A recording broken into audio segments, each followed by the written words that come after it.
찬양해 주 사랑 기뻐 말로 다 못하네 주 와서 가며.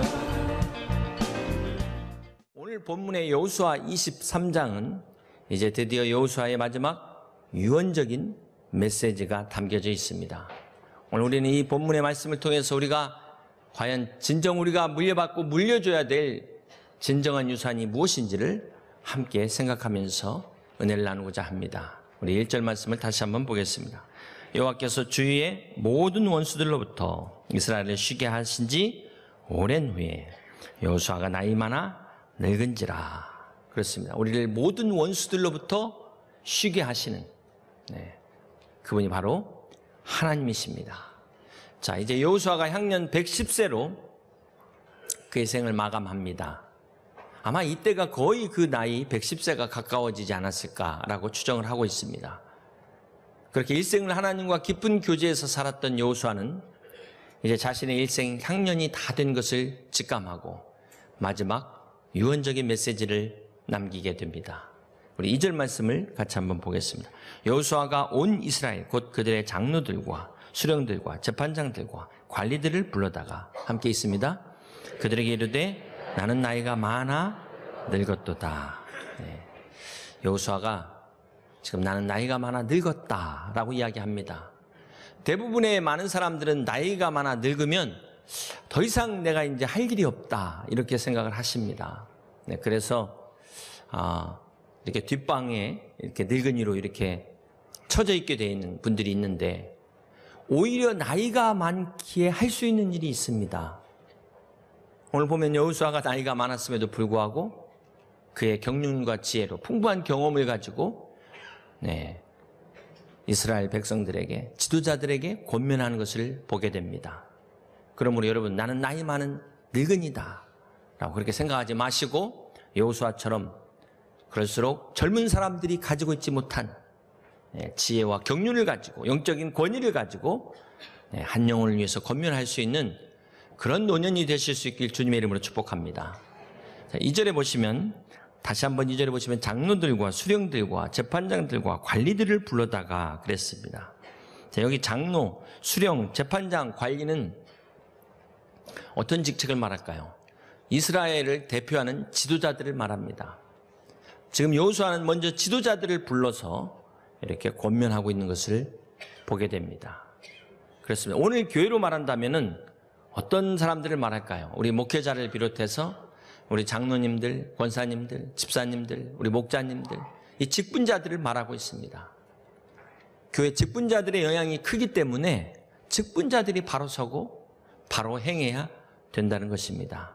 자, 그렇다면 구체적으로 어떤 내용을 말씀하고 있는지 우리가 하나씩 살펴보려고 합니다. 계속해서 3절을 보겠습니다. 너희의 하나님 여호와께서 너희를 위하여 이 모든 나라에 행하신 일을 함께 있습니다. 너희가 다 보았거니와. 어떤 사람들이 직분자일까요?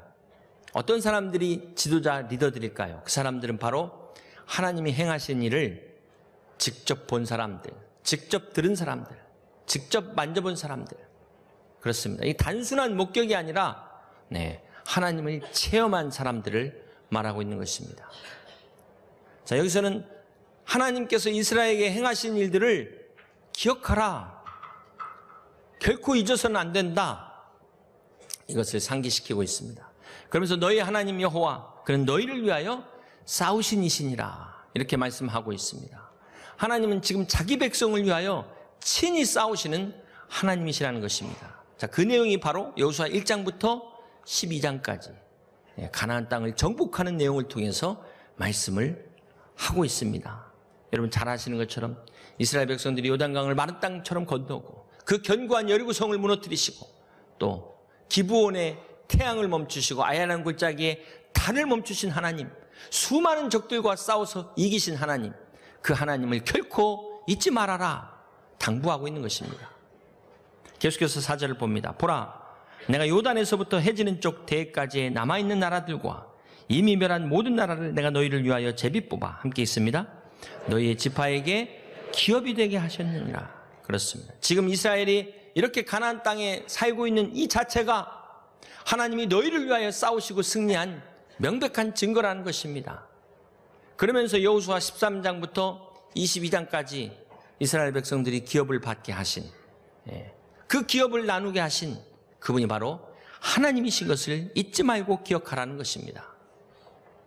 그러면서 계속해서 5절 말씀합니다. 너희 하나님 여호와 그가 너희 앞에서 그들을 쫓아내사 너희 목전에서 그들을 떠나게 하시리니 함께 있습니다. 너희 하나님 여호와께서 너희에게 말씀하신 대로 너희가 그 땅을 차지할 것이라. 자, 이것은 미래형입니다. 자, 이것은 과거에 지금까지 함께 하신 하나님께서, 지금까지 너희를 위하여 싸우신 하나님께서 앞으로도 함께 할 것이고 앞으로도 싸우실 것이다를 말씀하고 있습니다. 이것을 믿음으로 고백하고 있는 것입니다. 그렇습니다. 사랑하는 성도 여러분, 오늘 우리가 이만큼 살고 있는 것, 여기까지 오늘 이 자리에 있을 수 있는 것, 하나님의 은혜임을 잊어서는 안 될 것입니다. 결코 잊어서는 안 될 것입니다. 이스라엘에게 은혜를 베푸신 하나님께서 오늘 우리에게 은혜를 베푸시고 그 하나님께서 내일 또 베푸실 것이며 끝까지 함께 하실 것을 믿는 저와 여러분 되시길 주님의 이름으로 축복합니다. 자, 이렇게 여호수아의 첫 번째 유언은 이스라엘을 위하여 친히 일하시고 싸우신 그 하나님을 상기시키면서 절대로 잊어서는 안 된다. 이것을 첫 번째로 당부하고 있습니다.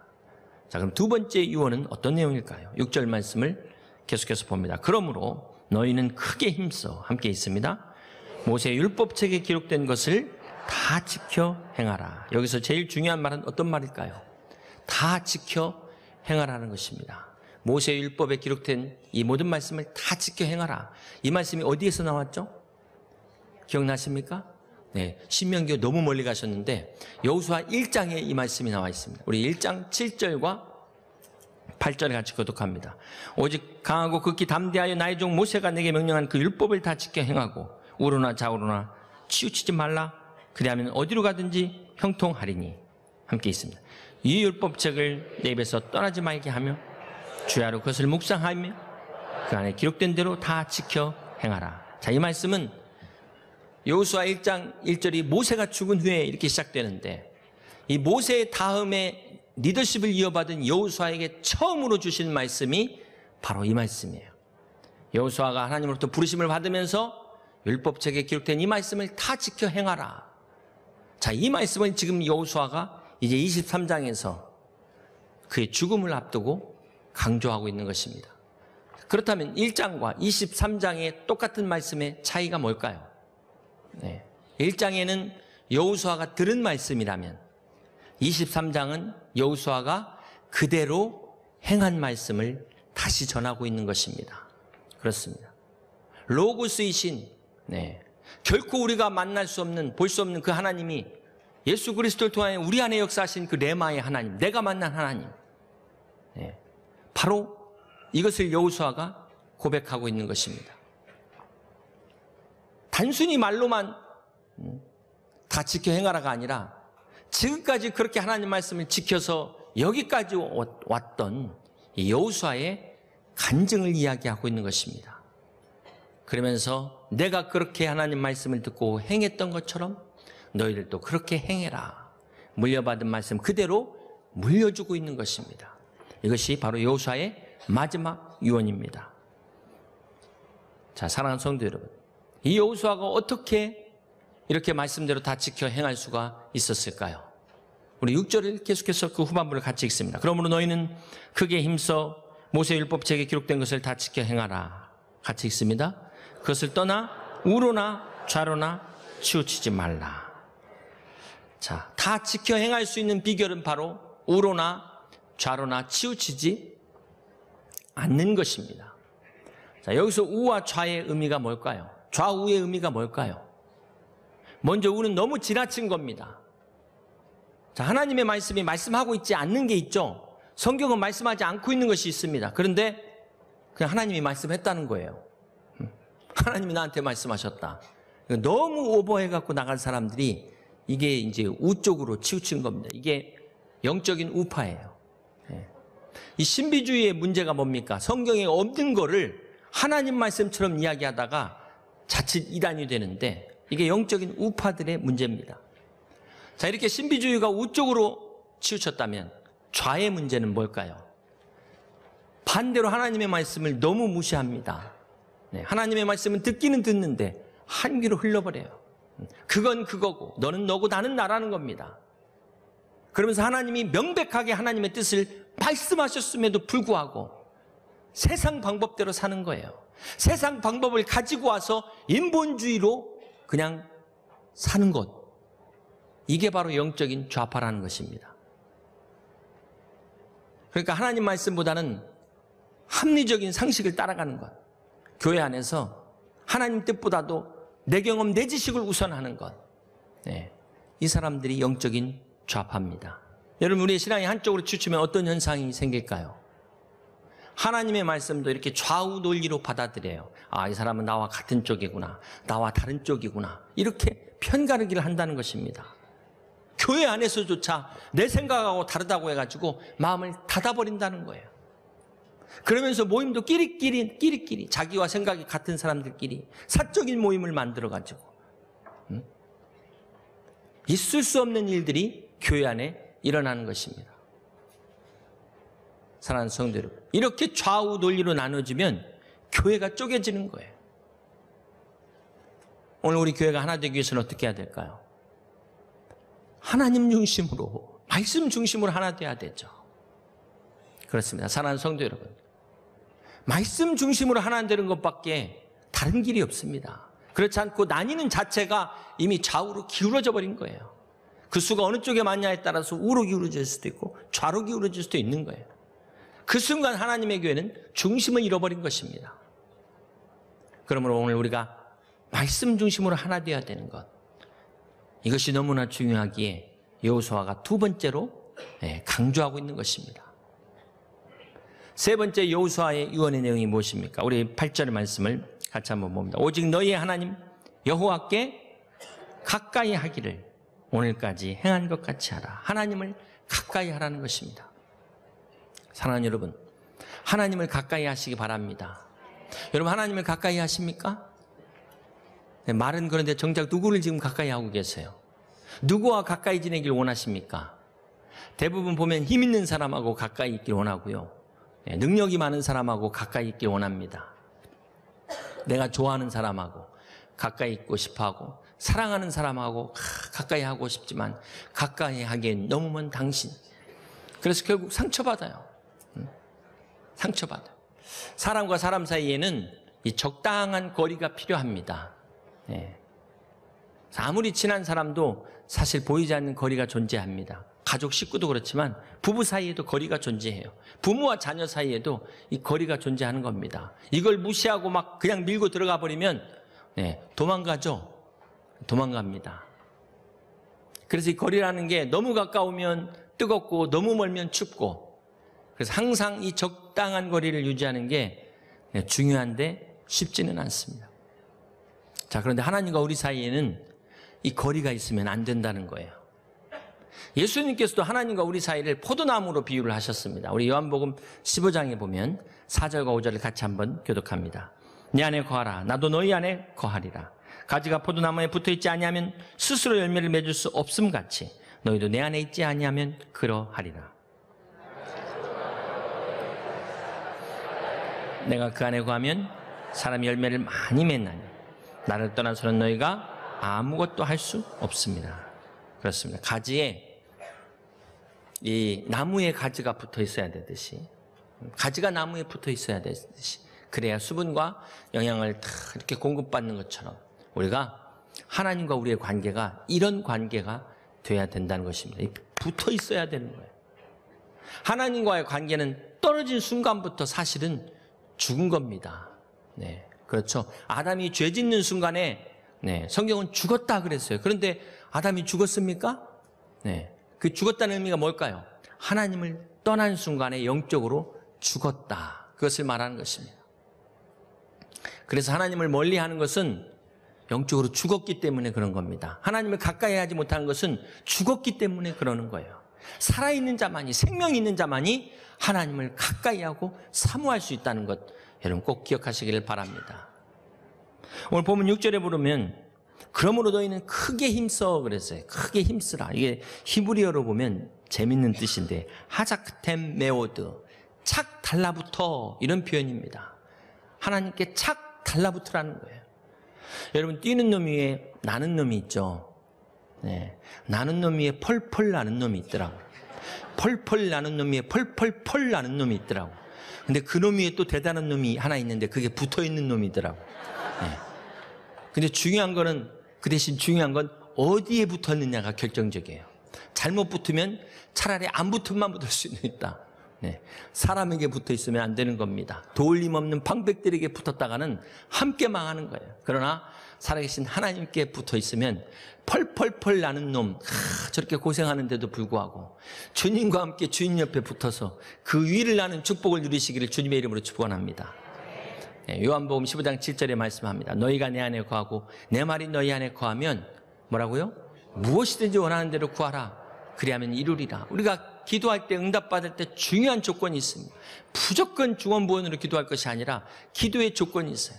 내가 하나님 안에 거하고 하나님이 내 안에 거하는 상태가 될 때 비로소 하나님의 응답을 받는다는 것입니다. 자, 그렇다면 어떤 것이, 내가 하나님 안에 거하는 것이 과연 어떤 상태를 말할까요? 하나님이 내 안에 거한다는 것이 무엇을 말하는 걸까요? 자, 여기에서 가장 중요한 것은 하나님의 말씀이시잖아요. 영이신 하나님이시기 때문에 그 하나님의 말씀이 우리 안에 거하는 것입니다. 그래서 우리가 암송도 하지만 그 암송이라는 것도 잘못하면 이게 주문이 될 수가 있잖아요. 근데 그 말씀이 나를 지배하고 있는 상태가 돼야 되는 겁니다. 말씀을 암송하면서도 어디 저 구석통에다 처박아 놓으면 큰 의미가 없어요. 그 말씀이 나를 지배하고 있는 상태. 그래서 주님께서 나를 사랑하는 자는 나의 계명을 지키는 자라고 말씀하는 것입니다. 그렇기 때문에 하나님 말씀이 내 안에 있을 때 내가 하나님 안에 있는 것이고, 내가 그 말씀대로 지키고 순종할 때 우리가 하나님 안에 있는 것이다. 자, 이 상태에 기도할 때 기도의 응답이 이루어진다고 주님께서 오늘도 말씀하십니다. 그러므로 중요한 것은 우리가 하나님을 가까이 하는 것은 저 전국을 바라보고 막 하늘 높이 빌딩 꼭대기 높이 올라가는 것이 아니라 말씀을 가까이 하는 것입니다. 말씀을. 오늘 여호수아는 이 마지막 유언으로 이렇게 말씀을 가까이 하는 것이 얼마나 큰 축복인가, 이것을 지금 이야기하고 있습니다. 자, 그럼에도 불구하고 우리가 이 말씀을 가까이 한다는 것이 결코 쉽지 않습니다. 어떤 때 보면은 우리가 경건 말씀이 경건 생활 하는데 의무적으로 할 때가 있어요. 참 어떤 때는 너무 기뻐서 막 말씀이 막 사모돼 가지고 빨리 경건 말씀 하고 싶다, 이런 때도 있지만 어떤 때는 마저 못해, 경건학교 숙제하기 위해서. 어떤 때는 안 하면 벌 받을까 봐 그렇게 찜찜해서 뭐 이렇게 할 수도 있다는 겁니다. 그런데 절대로 그렇게 해가지고는 오래 갈 수가 없습니다. 오늘 주님께서 중요한 것을 말씀하시는데, 오늘 여호수아가 강조하고 있는 마지막 11절 부분 우리 함께 같이 읽습니다. 그러므로 스스로 조심하여 너희 하나님 여호와를 사랑하라. 자, 여기 스스로 조심하라, 이 말씀이 그 다음 바로 12절에 보면 너희가 만일 돌아서서 이렇게 이야기합니다. 이 돌아섰다는 것은 뒤로 돌아가는 걸 말해요. 신앙의 퇴보를 말합니다. 오늘 우리가 기억해야 될 게 우리의 신앙도 퇴보할 수 있다는 겁니다. 제자리만 있는 게 아니라 뒤로 돌아갈 수도 있다는 거예요. 그래서 자전거처럼 달리지 않으면 넘어질 수 있다는 것을 명심해야 됩니다. 우리가 퇴보하지 않도록 어떻게 해야 돼요? 조심해야 됩니다.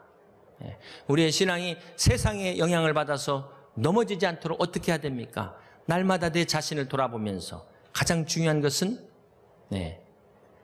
말씀을 가까이 하라. 이것보다도 더 중요한 것이 바로 하나님을 사랑하라는 것입니다. 하나님을 사랑하는 것. 여러분, 이것이 대단히 중요합니다. 우리가 하나님을 사랑하지 않고 신앙생활을 과연 끝까지 할 수 있을까? 중도에 얼마든지 많은 시험과 유혹이 우리 가운데 오는데 이 사랑하지 않으면 결국은 넘어질 수밖에 없습니다. 그러나 사랑하게 되면은 사단이 와서 여러분을 넘어뜨리려고 시험한다고 할지라도 욥과 같이 승리할 수가 있는 것입니다. 여러분, 어떤 고난과 환난 가운데서도 주님을 사랑하는 이 믿음으로 여러분 이 믿음의 여정을 끝까지 승리할 수 있기를 주님의 이름으로 축복합니다.